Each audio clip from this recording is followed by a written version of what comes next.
میں جس شاعرہ کو اب دعوت دینے جا رہا ہوں وہ ہندوستان میں ایک دانشگاہ میں مہمان پروفیسر کی حیثیت سے بہت دنوں تک رہیں، اور وہاں کی ادبی زندگی میں ان کی وجہ سے بہت زیادہ تموج پیدا ہوا۔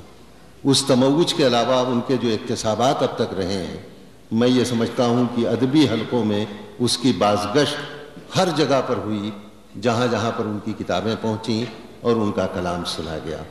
محترمہ فہمیدہ ریاض صاحبہ پاکستان سے تشریف لائی ہیں، میں ان سے گزارش کر رہا ہوں کہ وہ اپنے کلام سے آپ حضرات کو نوازیں۔ فہمیدہ ریاض صاحبہ، اور دیکھیے کہ کس طرح سے یہ ہماری جو روایات رہی ہیں اس میں نئی جہتیں اور نئے امکانات فن کے اعتبار سے بھی اور فکر کے اعتبار سے بھی پیدا کرتی۔ نظم عرض کرتی ہوں، اس کا عنوان ہے چادر اور چار دیواری۔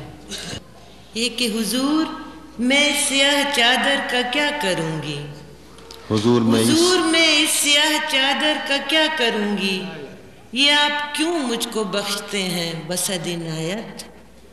نہ قید میں ہوں کہ اس کو اوڑھوں، نہ غم و الم خلق کو دکھاؤں، نہ سوگ میں ہوں کہ اس کو اوڑھوں، غم و الم خلق کو دکھاؤں، نہ روگ ہوں میں کہ اس کی تاریکیوں میں خفت سے ڈوب جاؤں، نہ میں گنہگار ہوں نہ مجرم کہ اس سیاہی کی مہر اپنی جبی پہر حال میں سجاؤں۔ واہ واہ واہ۔ اگر نہ گستاخ مجھ کو سمجھیں، اگر میں جاں کی امان پاؤں، تو دست بستہ کروں گزارش کہ بندہ پرور حضور کے حجرے معطر میں ایک لاشا پڑا ہوا ہے، نہ جانے کب کا گلا سڑا ہے، یہ آپ سے رحم چاہتا ہے۔ حضور اتنا کرم تو کیجئے، سیاہ چادر مجھے نہ دیجئے، سیاہ چادر سے اپنے حجرے کی بے کفن لاش ڈھانپ دیجئے۔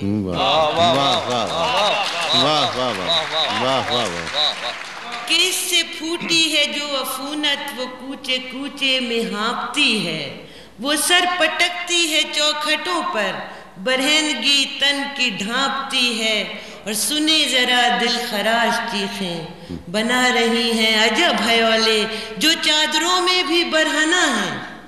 یہ کون ہیں جانتے تو ہوں گے حضور، پہچانتے تو ہوں گے، یہ لونڈیاں ہیں کہ یرغمالی حلال شب بھر رہیں، دم صبح در بدر ہیں۔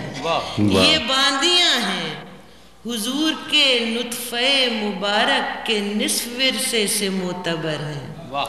یہ بیبیاں ہیں کہ زوجگی کا خراج دینے قطار اندر قطار باری کے منتظر ہیں۔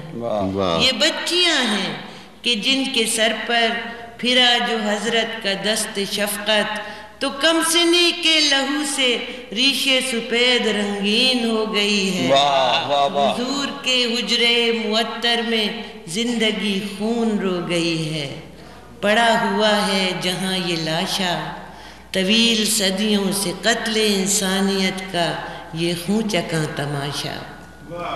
اب اس تماشے کو ختم کیجئے حضور، اب اس کو ڈھانپ دیجئے، اور سیاہ چادر تو بن چکی ہے، میری نہیں آپ کی ضرورت۔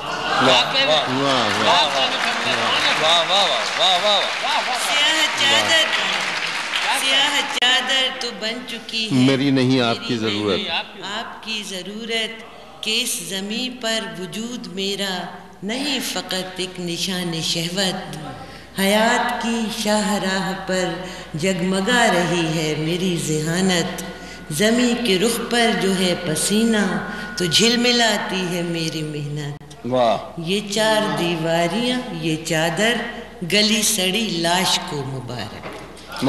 کھلی فضاؤں میں باد باں کھول کر بڑھے گا میرا سفینہ، میں آدم نو کی ہم سفر ہوں کہ جس نے جیتی میری بھروسہ بھری رفاقت۔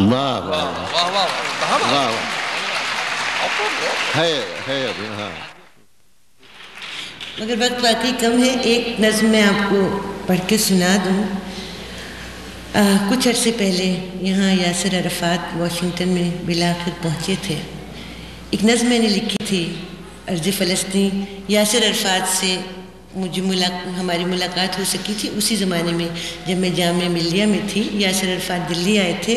یہ نظم میں نے تبھی لکھی تھی. جامعہ ملیہ میں پوئٹ ان ریزیڈنس تھی، تو جامعہ ملیہ کی جانب سے تھی یہ، اور اس کا عربی ترجمہ انہیں سنایا گیا تھا اس وقت بھی.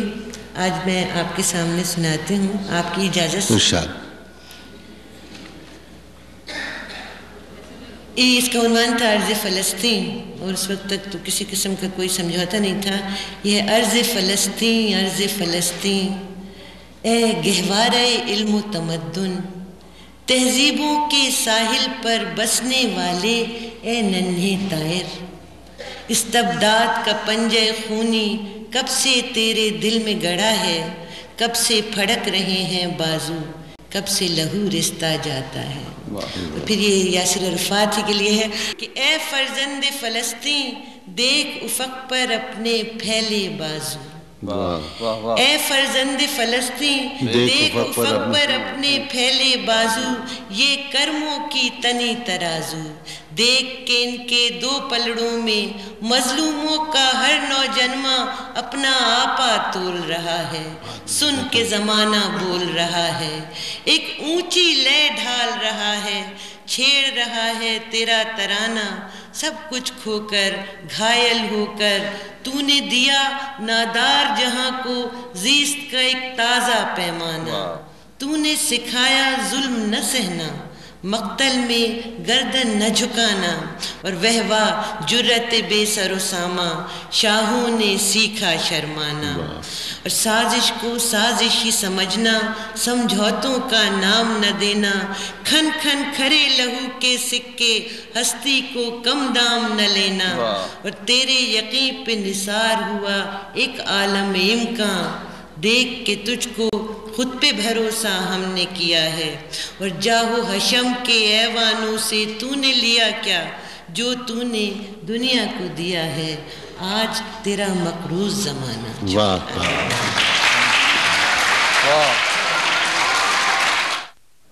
اس کا عنوان ہے تعزیتی قرارداد. دیکھیے ہمارے ملک میں بدنصیبی سے عرصے سے یہ رواج تھا کہ بھئی جب تک شاعر زندہ رہے اس وقت تک اس کے لیے کہتے جاتے ہیں کہ یہ شخص جو ہے وہ غدار ہے، یہ اسلام کے خلاف ہے، یہ پاکستان کے خلاف ہے. پھر وہ مر جاتا ہے. جب مر جاتا ہے تو اس کے دوست مل کر ایک میٹنگ کرتے ہیں اور ایک کانڈولنس جو ہے ریزولوشن پاس کرتے ہیں کہ یہ شخص جو مر گیا یہ اسلام کے بالکل حق میں تھا، اور یہ جو ہے وہ مومن تھا، پاکستان کے بھی وہ حق میں تھا. یہ سب کچھ اس کے بارے میں. اور یہ دراصل ہوا، یہ جوش صاحب کے لیے ہوا، فیض صاحب کے لیے ہوا، ہر ایک کے لیے. تو اس پر ایک نظم ہے یہ جس کو عنوان ہے تعزیتی قرارداد.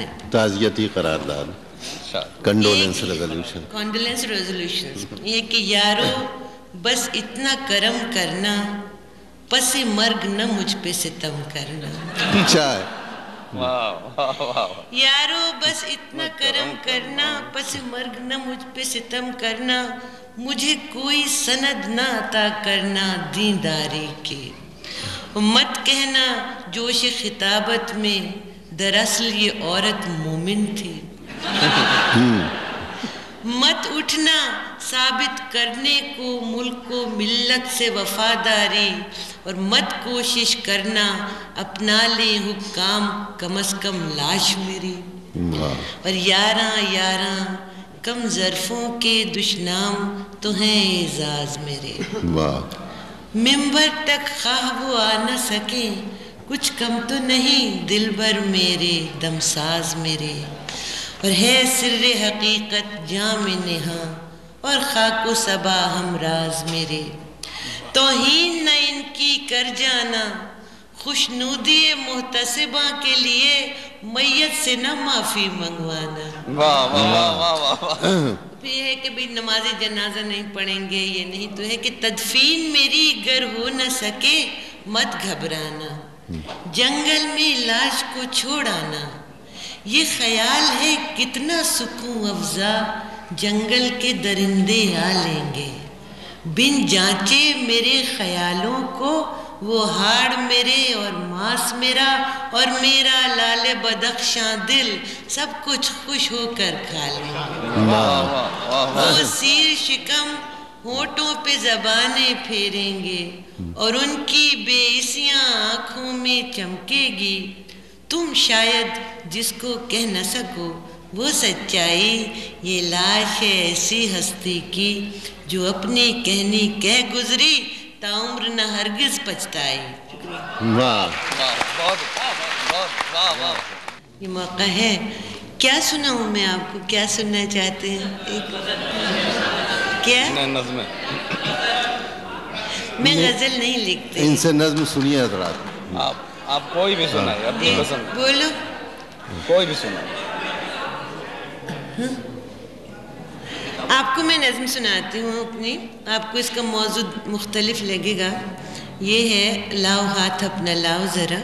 دیکھیے، انسان کے بے شمار تجربے، انسانیت کے نصف تجربے ادب سے خارج رہے، کیونکہ اس میں عورتوں کا مکمل حصہ نہ تھا۔ اب آہستہ آہستہ یہ صورتحال بدل رہی ہے، اور یہ اسی سلسلے کی ایک کڑی سمجھیے۔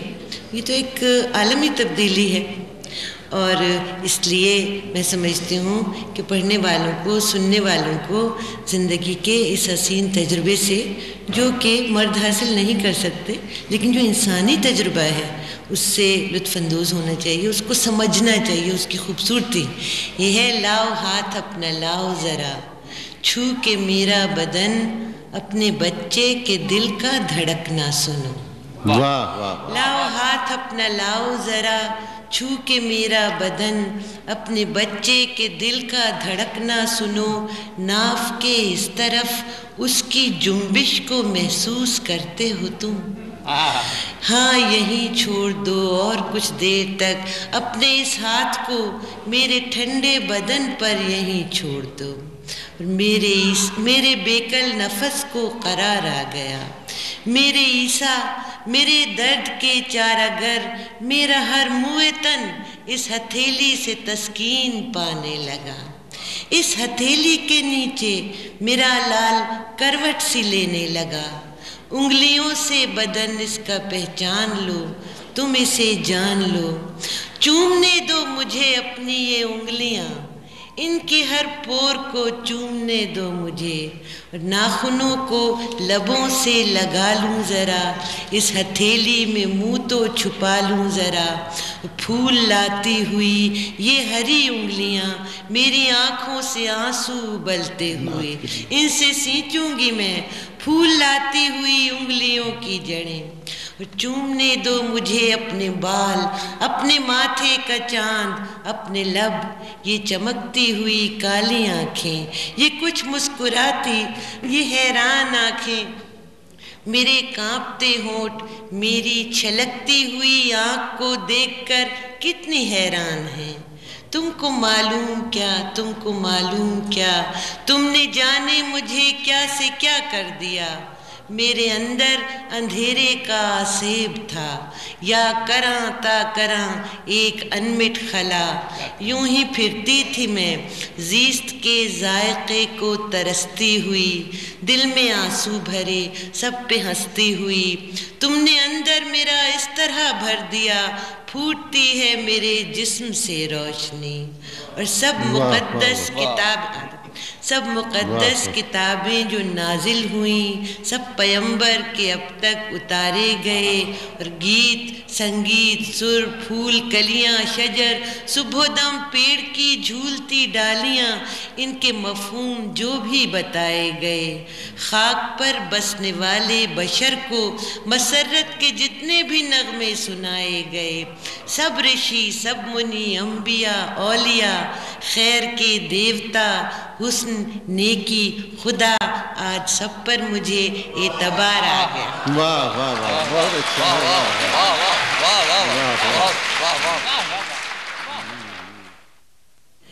یہ ہے، اس کا عنوان ہے اقلیمہ۔ جی دیکھیے، یہ ایک ہے روایت ہے کہ حابیل اور قابیل کی جو جنگ ہوئی تھی، تو اس وجہ سے کہ وہ ان کی ایک وہ لڑکی تھی اقلیمہ، جس سے دونوں شادی کرنا چاہتے تھے، اور پھر یہ ہوا کہ بھائی یہ کہا گیا، اللہ تعالیٰ نے کہا کہ بھائی جس کی بھی دونوں قربانی پیش کریں اور جس کی قربانی قبول ہو جائے گی وہی اس لڑکی سے شادی کر لے. اس لڑکی کا نام ہے اقلیمہ. یہ اس نظم کا عنوان ہے. یہ ہے کہ اقلیمہ جو حابیل کی اور قابیل کی ماں جائی ہے. ایک سوال ہے، اقلیمہ جو حابیل کی اور قابیل کی ماں جائی ہے، ماں جائی مگر مختلف. اقلیمہ جو حابیل کی اور قابیل کی ماں جائی ہے، ماں جائی مگر مختلف. مختلف بیچ میں رانوں کے اور پستانوں کے ابھار میں، اور اپنے پیٹ کے اندر اپنی کوکھ میں. ان سب کی قسمت کیوں ہے ایک فربا بھیڑ کے بچے کی قربانی. وہ اپنے بدن کی قیدی تپتی ہوئی دھوپ میں جلتے ٹیلے پر کھڑی ہوئی ہے، پتھر پر نقش بنی ہے. اس نقش کو غور سے دیکھو، لمبی رانوں سے اوپر، ابھرے پستان سے اوپر، پیچیدہ کوکھ سے اوپر اقلیمہ کا سر بھی ہے. اللہ کبھی اقلیمہ سے بھی کلام کرے اور کچھ پوچھے. واہ واہ واہ واہ واہ واہ واہ واہ واہ. بہت اللہ نے اقلیمہ سے کلام کیا یا نہ کیا، مگر اقلیمہ نے اللہ سے کلام کیا. اس نظم کا عنوان ہے باقرہ فرجن. یہ ہے کہ آسماں تپتے ہوئے لوہے کی مانند سفید. نظم کا عنوان ہے باقرہ، اور جس کا مطلب ہے ورجن. اور تمام مذہب میں ورجنٹی کے اوپر جو زور شد و مد سے، خصوصاً عورت کی ورجنٹی کے اوپر، مرد کی ورجنٹی کا کوئی ذکر نہیں کرتا. بقول عصمت کے کہ عزت عورت کی لٹتی ہے، مرد کی نہیں، کیونکہ شاید مرد کی عزت تو ہوتی ہی نہیں ہے.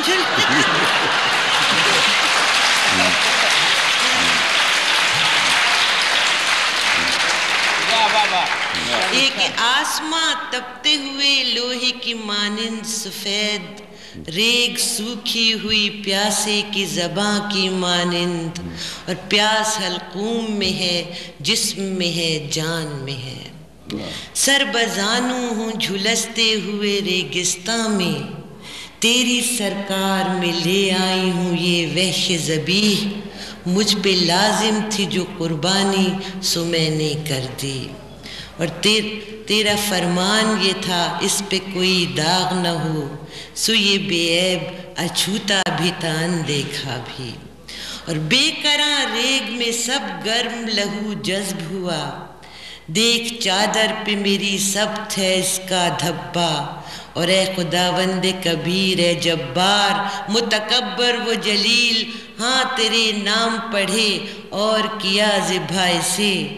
اور اب کوئی پارے ابر آئے کہیں سایہ ہو، اے خداوند عظیم باد تسکین کہ نفس آگ بنا جاتا ہے، قطرے آب کہ جان لب پہ چلی آئی ہے. اور یہ اس کی ایک نظم ہے، اس کا عنوان ہے ایک عورت کی ہنسی. ایک عورت کی ہنسی. عورت جو دنیا کے مختلف دباؤں کے باوجود، عورت جس کی اپنی ذات آزاد ہے اور آزاد ہی رہے گی. یہ ہے کہ پتھریلے کوہسار کے گاتے چشموں میں گونج رہی ہے ایک عورت کی نرم ہنسی. دولت، طاقت اور شہرت سب کچھ بھی نہیں، اس کے بدن میں چھپی ہے اس کی آزادی. اور دنیا کے موبد کے نئے بت کچھ کر لیں، سن نہیں سکتے اس کی مسرت کی سسکی. اس بازار میں گو ہر مال بکاؤ ہے، کوئی خرید کے لائے ذرا تسکیں اس کی. ایک سرشاری جس سے وہی واقف ہے، چاہے بھی تو اس کو بیچ نہیں سکتی. اور وادی کی آوارہ ہواؤ آ جاؤ، آؤ اور اس کے چہرے پر بوسے دو، اپنے لمبے لمبے بال اڑاتی جائے، ہوا کی بیٹی ساتھ ہوا کے گاتی جائے.